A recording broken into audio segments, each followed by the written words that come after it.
Hey everyone, welcome to another episode of Drink While You Think. I'm Kenji and he is... I'm Matthew. There you go. Again, the riveting net video series or whatever this is called, where we just randomly come on and talk about what's happening with us, with some of our friends. We've been a little light on the friend side. Not that we don't have them. I think we actually have a few here and there, but I've been bad about scheduling them on. So I got to improve. You haven't been in town, so it's I know. But this is, we're not together. We can still have a third person over here or a fourth person up here in one of these boxes. So I got to get better on that. But we love coming on and having conversations about whatever current topics are that are affecting, the stuff that we do, which is what? Accounting, which is always exciting. Always exciting. So what do you do today? Parenting, even more exciting. I know entrepreneurship stuff, sports, nonsense, and most importantly, I like to do this over a drink. So, what are you drinking today? I am drinking. This is a classic. I don't think I've had this. Classic. Yeah. Dale's Pale Ale. I'm not sure if I've had it on there. This is a classic IPA, originally by Oscar Blues, originally out of Colorado. They now have a facility. I guess they've had it for a little while over in Asheville, North Carolina. So this one was probably brewed out of the Asheville facility.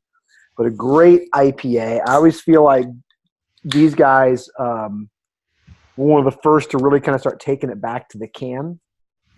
Like this was, I always felt like these guys were like, all right, we're going to go back and people need to start using cans, which is just a better, more efficient vehicle for containing the beer anyway, better than glass bottles. But I know how this tastes and I'm excited for it. Cool. And it tastes good. How about you? What do you got? Okay. So I'm always challenging my palate because, I'm kind of a chicken beer drinker. Like I finally found the stouts and the porters and I was like, okay. And then I was thinking to myself, do I really like the stouts and the porters or do I like the coffee flavored beers? So I'm proud of me. I branched out. So I got the Bird and the Barley. This is from Oconee Brewing. And it's coffee Saison. Okay. Oh, interesting. That's super interesting. It's super interesting, right? So the best thing about, beer, like a new beer that you buy in a 6-pack, right, is if you like the first one, you got 5 beautiful beers. You know the worst part? You take the first one and you're like, this is a terrible beer. Or not for me. And then you got to drink 5 more. So this is the final of the 6 in the category of like, man, I don't just like coffee beers. I like coffee stouts or coffee porters. Oh, so you're having to fight through this one a little bit. Okay. So I'm powering through this, and it's nothing against the Oconee Brewing. I'm just saying, like it's just. But you would have been proud of me for branching out. I figured. But what I like about that is I feel like that speaks to something about you, and probably to me too. Because I would do the exact same thing. There ain't no way we're throwing away beer, even if we're not crazy about it. We're accountants. We're accountant entrepreneurs. I mean, are there cheaper individuals out there? Like, no. I'm not going to throw away beer.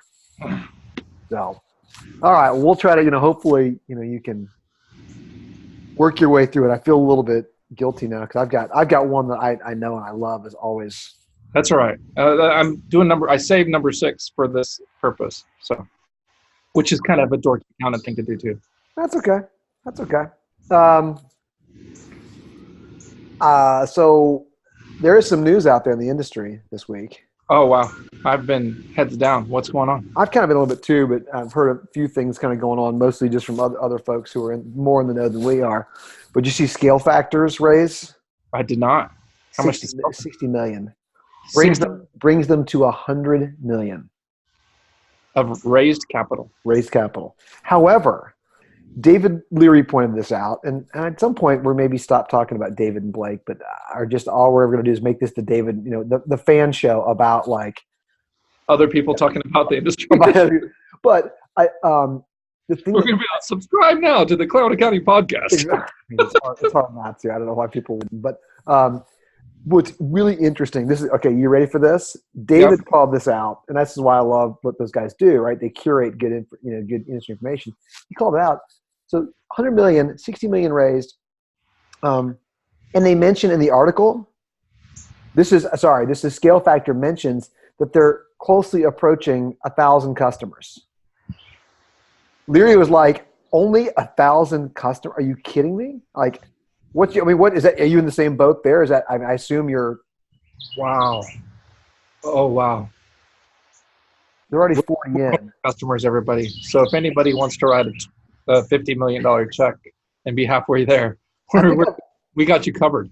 I think I've got the article up here. That's crazy. I was going to pull it up here real quick. I think Oh, wow. Yeah. Lots of big growth. 700% ARR growth. Of course, they must be. Well, wow. So where was it? Wow. The firm approaches the 1,000 customer mark. So that's just, I mean, wait, that doesn't make sense. After adding hundreds of customers a month? Well, unless that means just the churn rate. Is that that high? Like that's 10 months with math, right? If you're it seems off there, doesn't it? I mean, but I'm glad that David pointed that out. That's wild, isn't it? That's crazy. Sorry. That's wild. How much did they take off? Is that a recap? That might be a recap. That's got to be a recap. That's a big recap. 60? That's a huge recap, but that's got to be. That can't be they took 20% for 60. What's the pre-money on that? Crazy. Oh man, that's nuts. The other thing that does think about, like, is it? They're obviously everyone's still putting money in the space, but we should think about, like, is the customer acquisition model in the back office outsourced accounting? Is it that? Does it need? Is it that challenging that it requires that level? I mean, it can't require that level. That's an extreme level of capital influx, but I don't know. We'll have to keep our eyes on that one. So that's crazy. You ready for? I brought some. What you got? Yeah, what you got? I brought the Atlanta Falcons season ticket box. And I was just gonna. I know you haven't seen this yet. Oh man, that's awesome looking. Together we rise. On the inside, I've already taken the tickets out, so that's not coming up. Yeah. So together we rise. But I would like for everybody to ask you the story. If you see that, we have a nameplate that I did especially for you, and I would like you guys to tell everybody what is half and half. I'll have to be kind of delicate about this. My youngest brother, near and dear to my heart, he and a bunch of his friends created a rap group back many, many years ago, and they recorded under the name of Half and Half. They were pretty incredible, but they're diehard Falcons fans, and they were all living in Atlanta at the time. So they used to make some references to the Falcons in Atlanta, and so we kind of kept that one kind of playing along. But I'm sure at this point, like, if any of those songs ever got out widely disseminated, my brother would be embarrassed in many cases. Not in our tailgates, probably, if we played it, but anywhere else on the planet. Anywhere else. But I love the homage and the tributes. I mentioned those guys, the former rappers. And they know that's on our tickets. Yes. Okay. The next question is, see if this spurs a marketing discussion. So we also got, and I haven't shown you this yet, a sticker that says Falcons versus all y'all. Oh, I love that. I didn't see the verses about it. Falcons. Oh. Well, if you don't see the verses, it just says F all y'all. So is this, do you think the Falcons, first of all, did a hidden marketing message with just F all y'all? Or, like, did that make it past quality assurance there? Like, I'm not the only one that sees that, right? That says F all y'all, right? There's no verses at the top, but that is, like, everybody knows the Falcon is an F, right? Like, that was like the secret marketing campaigns of all time was the Falcon. Using, right? And that logo, show me that logo one more time again. Is that kind of is that the new logo? This is the traditional logo. So it's like an F. So like on all the, like, secret logo, like secret things you miss on logos, the Falcon is an F, right? If the Falcon's an F, that says F all y'all. That's Yep, all. all y'all. So that made it past quality control. So is there any other marketing cool thing you remember over the time that you thought just snuck by, or I know that's a random question, but I Well, thought pretty I cool. guess I don't think about marketing, but like, and actually, I know somebody in Something Falcons in. marketing, Matt Haley, who I ran a race with him once. Really awesome trail runner, is in marketing over there. Maybe I can ask Matt about that. Like if that was surreptitious, he kind of snuck in there. But other things I could think of, like I guess. What's the coolest thing you ever snuck in a work paper, or had anybody snuck Oh. anything like that? Like that's the accounting version of that, right? Right. The accounting version of sneaking something in is, do you remember, tick marks, right? Good old Yeah. tick marks. And so we used to start getting kind of crazy with tick marks. And I remember, well, actually, I got two things that got snuck into work papers. One of these is, okay, my old firm doesn't exist anymore, so it's probably not an issue. But we used to, no harm, but like we used to kind of get very creative with the tick marks. And I remember like we were on something with a bunch of guys who played golf, and so we used all these little golf clubs and flags, all these kind of things. Anyway, it got a little bit ridiculous. Other one I remember that was pretty classic was we were pretty big into college football and football pools and things like this. And so a bunch of us were working with a manager.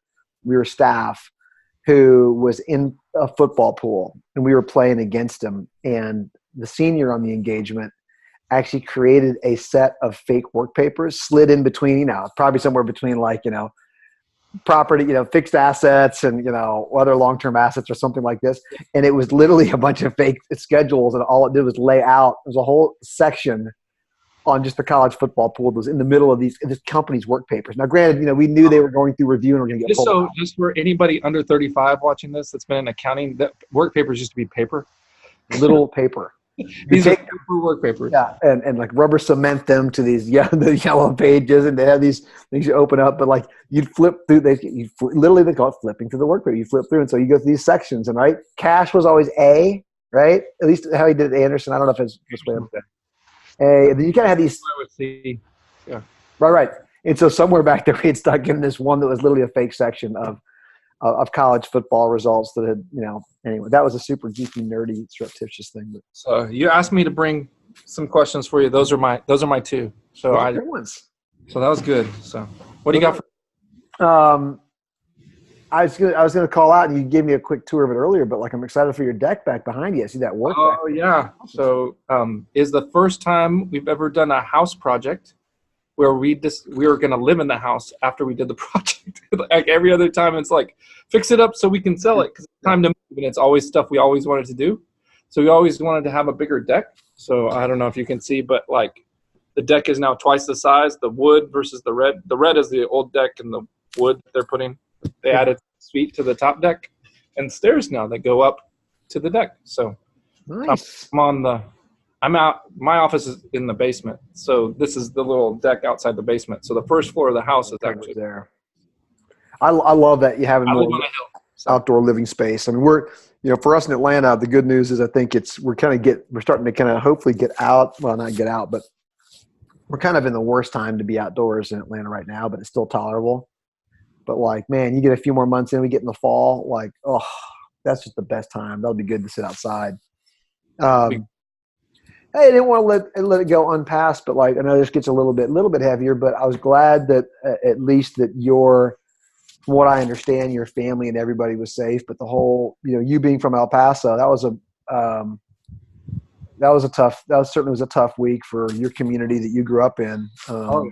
So yeah, I mean, we definitely had some, second degree connections to the shooting. In my family. Luckily, my family was safe. But man, that was it kind of rocked my world personally just a little bit. For my kids were like, "What's wrong, Dad?" for like 4 days. Yeah. I think it's obviously challenging in the sense that it's happening in so many communities. You and I we have the new employee lunch we were doing on Tuesday, and it got mentioned El Paso, and we do this new employee lunch as we kind of have been growing. We just want to try to take some time to get to know new employees a bit better. And so we were there, and we had one of our new employees who she grew up in Dayton, and there she was too. Like, so it's sad that it touches that many communities and that many people, kind of unfortunately. But maybe, I'll bring it back a little more lighthearted, because I think this is I thought, how do you make guns lighthearted? But like the story that you had about, being from Texas, right, and guns and the gifts, you got to tell the story about like when, weren't you given a gun, or if it was for your birth or Christmas? No. Oh, how did it work? You're gonna butcher the story. That's terrible. So like my in-laws are real fair. Like we'll just say that. So they like to do the same thing for all of the. So my wife is one of, and I've been married to Laura for 22 years now. So I've known her parents for 26 years, because we've been together for 26 years. So this is recent. This is in the last 5 years. But so for Christmas, like all the girls get the same piece of jewelry, and then this one Christmas, they're going around. The guys are opening their gifts, and it's like they're opening shotguns. So my brother-in-law opens a shotgun, who's one of their sons. Their other son opens a shotgun. There's one other. There's 2 girls and 2 boys. So the other brother-in-law, who's not born in the family, he got a shotgun. And I was like, oh my gosh, I'm going to get a shotgun. And I get my thing, and I got, here's a Home Depot gift card. So and I'm sure it was the exact same amount that cost the shotgun, because they're very fair and very sweet and everything like that. And I gave them so much grief. I was like, oh, what? I'm not good enough for a shotgun. I'm not good enough for a shotgun. So for a year, I gave them grief. So next year, the girls all got a piece of jewelry. And then the guys, both of the brothers open their Glock 9mm. My brother-in-law opens a Glock 9mm, and I get this box about the size of a Glock 9mm. So I'm like, they're like, okay, I'm getting a Glock. So I tear open the box, and it's a waffle iron. And it is like, to be even, it is like the premium of, like, it's like an all-clad waffle iron, like heavy dude, like, nice, dude. Crazy waffle iron. So they were fair, but that's what my extended family thinks of me at the holiday time in Texas. They know you. So they grow up in but my wife grew up on a farm, to give everybody context. So they actually. Well, see, there you go. You just proved within your own family, you have some who are into guns out on a farm in Texas, and you have some who are not, and everybody gets along fine. I don't have coyotes coming on my land that I have to deal with and stuff like that. So we don't have any actual physical threat like that comes into the office to impact our business. I've never had a hog charge me. I mean, like nothing like that. A snake, like anything like that. We'd be worthless if that happened. If that happened to us. I mean, anything other than skeet, I'm dead. So I think so. I think so. But thanks for letting me share that story. I think that's a funny one. I mean, I guess it was random top of mind, just thinking about current events, and that was a rough one. But you can always bring it back to something with a little more levity. What was I going to say? Did I show you what I did? Just came back from doing? No. Can I show you something here? Okay, hold on. Let me see if I can find it out. Oh shoot, hold on. I gotta find it real quick. I got to go do something that I really, really love to do. I don't get to do it. This is where people are like, don't they edit these? Like, no, not at all. Post-production? They should. So I had to live.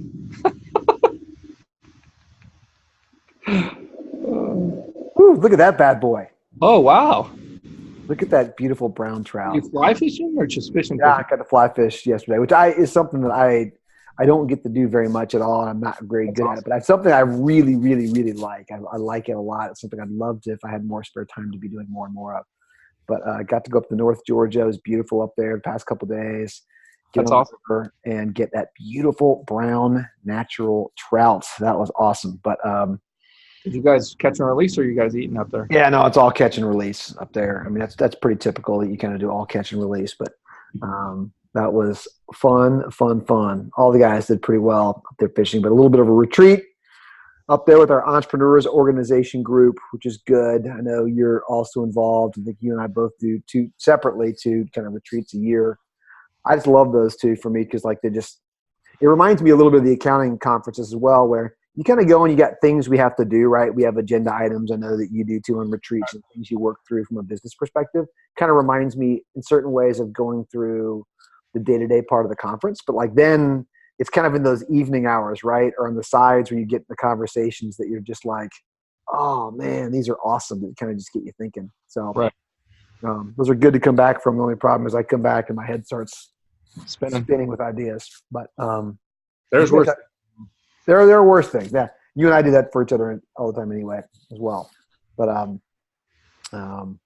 I guess we'll have a chance. Our next one we're going to be doing will be account tax, right? So we'll be up in Boston at that. Hope to see a number of folks up there. Would be good to catch up. Maybe we can even do a Drink What You Think live.